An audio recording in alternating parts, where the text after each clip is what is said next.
So friends, आज हम लोग क्वेश्चन नंबर 63 से इस वीडियो की शुरुआत कर रहे हैं। पिछले वीडियो में हमने क्वेश्चन नंबर 62 तक डिस्कस कर लिया था। तो आज हम लोग क्वेश्चन नंबर 63 से अपने इस वीडियो की शुरुआत कर रहे हैं। तो पहला क्वेश्चन ये कहता है कि sociologists have reported how caste could also change their status along with their occupation under form of Sanskritisation. Who propounded the theory of Sanskritization? Karl Marx, M.N. Srinivasan, Romila Thapar, and Max Weber. Right. So, अगर हम इस question को elimination की technique से solve करें तो हमें उन ऑप्शंस को एलिमिनेट करना होगा जो हमारे नहीं हो सकते हैं। राइट। तो कार्ल मार्क्स जो थे वो सोशोलॉजिस्ट तो थे, बट वो बेसिकली कम्युनिस्ट विचारधारा को सपोर्ट करते थे। तो वो कभी भी संस्कृताइजेशन जैसी थ्योरी को कभी भी सपोर्ट नहीं करेंगे। तो यहाँ से ये तो कट गए। फिर Romila Thapar basically Marxist historian थी, हिस्टोरियन है एक्चुअली में, अभी भी जिंदा है, तो ये भी नहीं हो सकती हैं। अब आता है एम एन श्रीनिवासन और मैक्स वेबर का। ठीक है, तो मैक्स अब इन दोनों में से एक होगा, क्योंकि दोनों की जो आइडियोलॉजी थी वो थोड़ी सी मतलब इंडिया की तरफ पॉजिटिव वे में जाती थी। तो या तो एम एन श्रीनिवासन होंगे या मैक्स वेबर होंगे। तो Max Weber is more concerning over the education sector, right? वो सोसाइटी में जो एजुकेशन सोसाइटी में जो एजुकेशन का कंट्रीब्यूशन था वो उस पर ज़्यादा फोकस करते थे। संस्कृताइजेशन का जो टर्म था या संस्कृताइजेशन की जो थ्योरी थी ये एम एन श्रीनिवासन ने प्रोपाउंड की थी। राइट। अब इनके बारे में और इनके संस्कृताइजेशन थ्योरी के बारे में थोड़ा सा मैं डीपली बता देता हूँ। तो कॉन्सेप्ट ऑफ संस्कृताइजेशन जो है ये एम एन श्रीनिवासन ने सबसे पहले लाया था, और ये एक फेमस इंडियन सोशोलॉजिस्ट थे। और इन्होंने इनकी किताब का नाम है religion and society among the Coorgs of south India. Religion and society among Coorg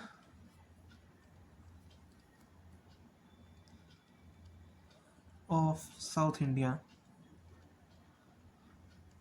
right.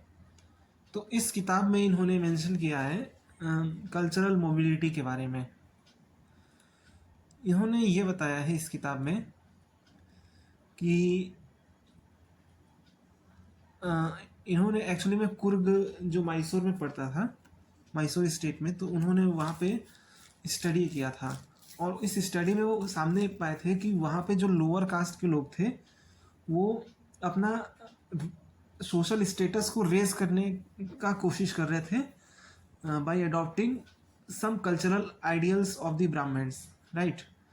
तो इस तरह से वो अपना एक तरीके से कास्ट का इस हायरार्की जो था उस समय उसमें वो चेंज कर रहे थे। और इस प्रोसेस को एक्सप्लेन करने के लिए श्रीनिवास ने एक वर्ड का यूज़ किया है और उसको कहते हैं ब्राह्मणाइजेशन।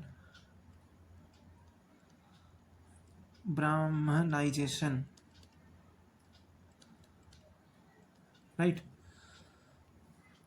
तो इस टर्म का उन्होंने इस्तेमाल किया है। फिर संस्कृताइजेशन को डिफाइन करते हुए एम एन श्रीनिवासन ने कहा है कि sanskritization is a process by which a lower caste or tribe or any other group changes its customs, rituals, ideology and way of life in the direction of higher or more often twice born caste. तो इसलिए जो Sanskritisation की जो theory है वो M.N.. Srinivasan की है। तो इस हिसाब से इस क्वेश्चन का जो आंसर है हमारा बी निकल के आता है, राइट। चलिए अगले क्वेश्चंस की तरफ हम बढ़ते हैं। अगला क्वेश्चन बेसिकली आपका अनसीन पैसेज टाइप का है। अनसीन नहीं, मतलब रीडिंग कॉम्प्रीहेंशन है, तो हम इसके तरफ देखेंगे। तो Jahangir twice mention a tower, tank and pavilion used as a hunting place about 29 kilometers from Lahore. Today the site is known as a Sheikhpura, but Jahangir in 1606 refers to it as a Jahangirpura, and then in 1620 calls it Jahangirabad, both meaning the city of Jahangir, the latter a more personate from the earlier. Here the emperor's favorite tame antelope died before 1606. It was buried in a grave about which was sculpted antelope and eulogy written by Mullah Muhammad Hassan of Kashmir were placed. Adjacent to this graveyard, uh, a tower was constructed around 160 feet under the supervision of Sikandar Moin Khan, the landholder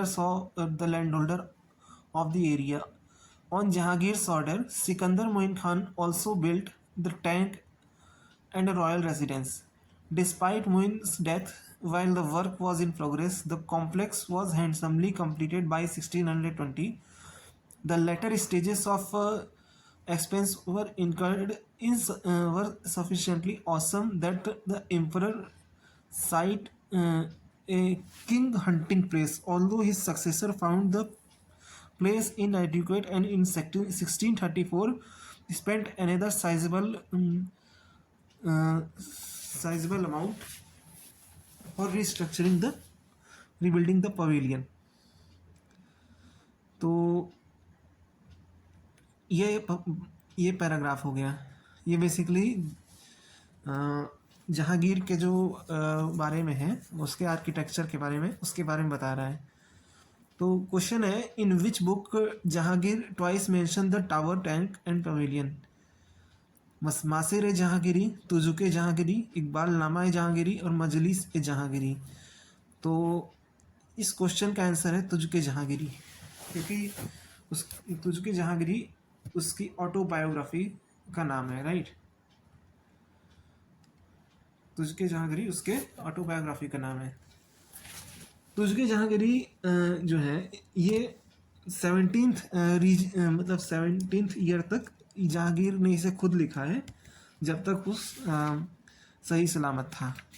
लेकिन उसके बाद क्या होता है कि उसकी health गिरने लगती है, और इसको फिर आगे लिखने का काम मुतमिद खान सिपुर्द कर दिया जाता है, और वो इस किताब को इकबाल नामा जहांगीरी के नाम से फिर से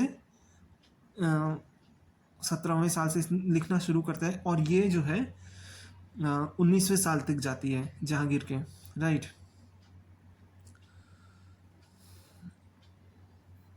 Although Jahangir's father Akbar prepared the scheme for conquering Bengal, the Mughal conquest of Bengal was completed in the reign of Jahangir, and the credit is given to Subedar Islam Khan Chishti. तो ये बात भी सच है कि हालांकि जो बंगाल को जीतने का जो अभियान था वो अकबर के टाइम पे हुआ था, अकबर के टाइम पे शुरू किया गया था, लेकिन उस अभियान को खत्म करने का या उस अभियान को कंप्लीट करने का जो ड्यूरेशन है वो आपका जहांगीर के टाइम को माना जाता है, राइट। तो इसलिए इस किताब में जो बंगाल विक्ट्री का जो बंगाल कॉन्क्वेस्ट का जो मेंशन है, तो वो एक हमें काफ़ी इलेबोरेटिव और काफ़ी कॉम्प्रिहेंसिव इंफॉर्मेशन प्रोवाइड करता है बंगाल के विजय के बारे में, राइट। तो ये हमारा इस क्वेश्चन का आंसर फिर इस हिसाब से बी हो जाता है, राइट। फिर उसके बाद who among the following mention the personalities was also called Sheikhu Baba? Sheikhu Baba की बात किया है। तो यहाँ पे क्वेश्चन क्या है कि इनमें से कौन सा ऐसा बंदा है जिस बंदे को शेखू बाबा कहा गया है। तो पहला है प्रिंस कामरान यानी शहजादा कामरान, दूसरा है बादशाह हुमायूं, तीसरा है शेख सलीम चिश्ती और चौथा है एम्परर जहांगीर। तो शेखू बाबा जो है ये जहांगीर को कहा गया है, राइट। इसका वास्तविक नाम सलीम था, ठीक है। और इसका जो सलीम जो नाम पड़ा था वो शेख सलीम चिश्ती के नाम पे पड़ा था। और शेख सलीम चिश्ती एक सूफ़ी संत थे। तो अकबर ने प्रिंस सलीम को शेखू बाबा कहा था, ठीक है, क्योंकि सलीम इसको कह नहीं सकता था, इसलिए वो शेखू बाबा प्यार से कहता था। तो इसलिए शेखू बाबा एम्परर जहांगीर को कहा जाता है।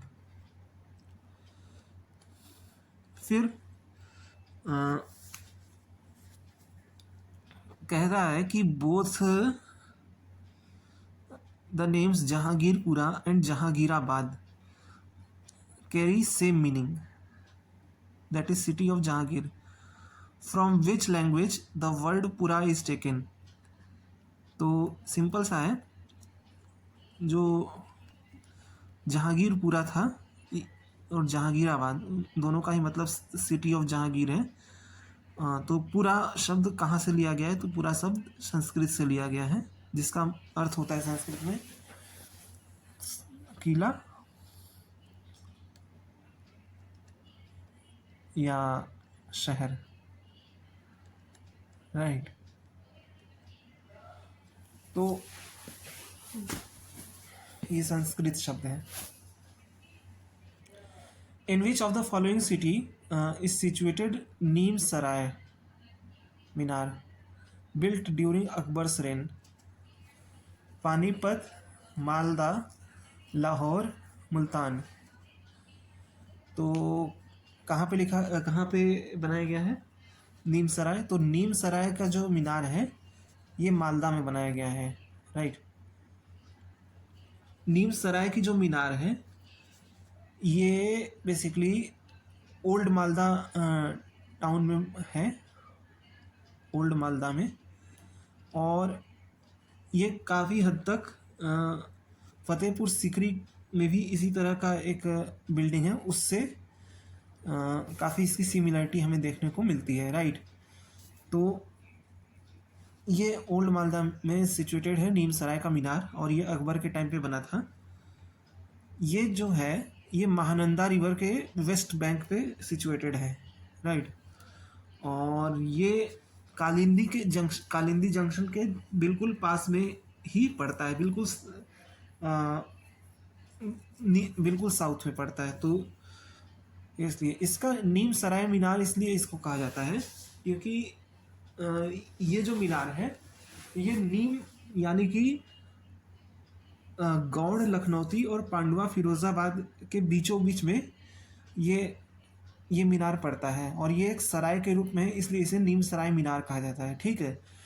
तो इसलिए इस क्वेश्चन का आंसर जो हमारा हो जाता है डी, ठीक है। अगले क्वेश्चन की तरफ हम बढ़ते हैं। The plan of Shekhupura tower resembles to a Hiran Minar built during Akbar's reign. In which of the following city is Hiran Minar situated? Right, हिरन मीनार की बात किया है और शेखपुरा टावर की। तो अगर आप इंटरनेट में सर्च करेंगे तो शेखपुरा टावर जो पड़ता है आपका, ये आपका लाहौर में पड़ता है, राइट। ये आपका लाहौर में पड़ता है। वहीं दूसरी तरफ एक हिरन मीनार भी है। तो दोनों को अगर आप देखेंगे तो आप पहचान ही नहीं पाएंगे कि कौन सा शेखपुरा टावर है, कौन सा हिरन मीनार है। तो हिरन मीनार आपका बेसिकली पड़ेगा फतेहपुर सीकरी में, राइट, फतेहपुर सीकरी में। ये आपका फतेहपुर सीकरी में पड़ेगा। तो इस हिसाब से इसका आंसर हमारा निकल के आता है A, right. Fatehpur Sikri is the right answer. चलिए नेक्स्ट क्वेश्चन की तरफ बढ़ते हैं। English position in India was improved by the Golden Farman granted to them in 1632 AD. Who granted this farman? Jahangir, the Mughal emperor, Sultan of Golconda, Sultan of Ahmednagar और ruler of Bijapur. तो जो 1632 में मुगलों को अंग्रेज़ों को जो गोल्डन फरमान मिला था उसे प्रोवाइड किया था सुल्तान ऑफ गोलकुंडा ने। ये जो प्रोवाइड किया था गोल्डन फरमान, ये कुछ फिक्स्ड कस्टम ड्यूटी के एवज में, जो कि 5% के आसपास पड़ता था, फिक्स्ड कस्टम ड्यूटी जो कि 5% के आसपास पड़ता था, तो उसके एवज में ये गोल्डन फरमान अंग्रेज़ों को दिया गया था, राइट। अब तो ये किस संधि के द्वारा दिया गया था? तो ये एक एग्रीमेंट हुआ था यहाँ पे, जिसे हम ट्रीटी ऑफ मसूलीपट्टनम कहते हैं, right. Treaty of Masulipatnam.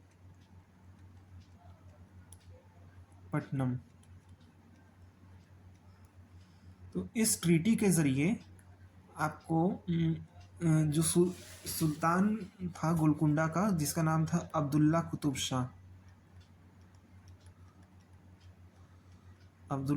Shah, और जो अंग्रेज़ थे, इंग्लिश ईस्ट इंडिया कंपनी थी, उनके बीच में ये एक तरीके से करारनामा तय हुआ था। तो इस हिसाब से इस क्वेश्चन का जो आंसर है वो आपका बी है, राइट। चलिए नेक्स्ट क्वेश्चन की तरफ हम बढ़ते हैं। When did Francis Caron established first French factory in India? First French factory in India. तो जो फ्रैंकिस कैरोन था, ये कौन था? तो सबसे पहले तो इसका आंसर हमारा ये हो जाएगा 1667। तो in 1667 Francois Caron a Dutch born. ध्यान रहे ये फ्रेंच नहीं था, ये बाई एथनिकली ये डच था, राइट। तो ये डच बॉर्न बंदा था और was working for the French East India Company, लेकिन ये फ्रेंच ईस्ट इंडिया कंपनी के लिए काम करता था, राइट। और ये फर्स्ट फैक्ट्री इस्टेब्लिश करता है, और ये जो फैक्ट्री इस्टेब्लिश करता है, पहली फैक्ट्री 1667 में, ये आपकी करता है सूरत में, गुजरात, जो कि सूरत जो है, सूरत में करता है, जो कि एक पोर्ट सिटी है गुजरात में। वहाँ पे ये फर्स्ट इसको करता है। इसके बाद 69 में, मतलब 2 साल बाद जो है, वो मसूलीपट्टनम में फ्रेंच जो है एक और फैक्ट्री इस्टेब्लिश करते हैं। और 1673 में क्या होता है कि 1673 में पौंडीचेरी को एज अ ट्रेडिंग पोस्ट के लिए इस्तेमाल किया जाता है या इस्टेब्लिश करते हैं। तो इस हिसाब से इस क्वेश्चन का जो आंसर हो जाता है वो ए हो जाता है, ठीक है। चलिए नेक्स्ट क्वेश्चन की तरफ बढ़ते हैं। With reference to official records that were consultation, all kinds of transaction of British East India Company, मतलब with reference to official record what were the consultation, मतलब ऑफिशियल रिकॉर्ड्स के रेफरेंस में consultations किसे कहते थे?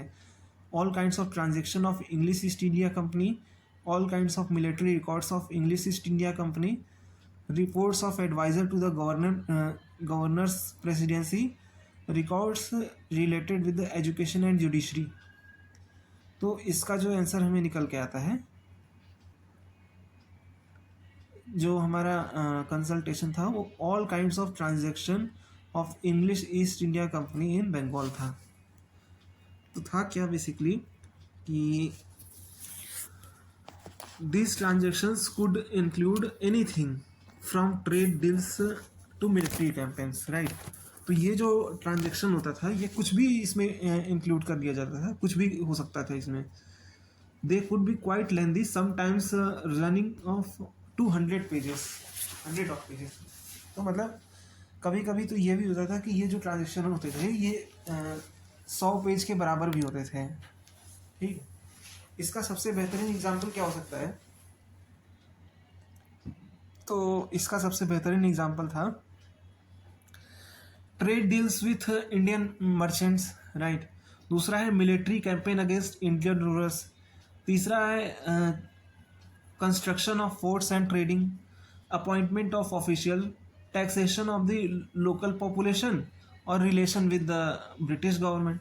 तो ये कुछ हमारे एग्जाम्पल हैं कंसल्टेशन के रिगार्डिंग, राइट. तो ये हो गया. अब अगला क्वेश्चन कह रहा है कि as a result of 7 year war 1756 to 1763 in Europe, the French and the English settlement involved in open hostilities.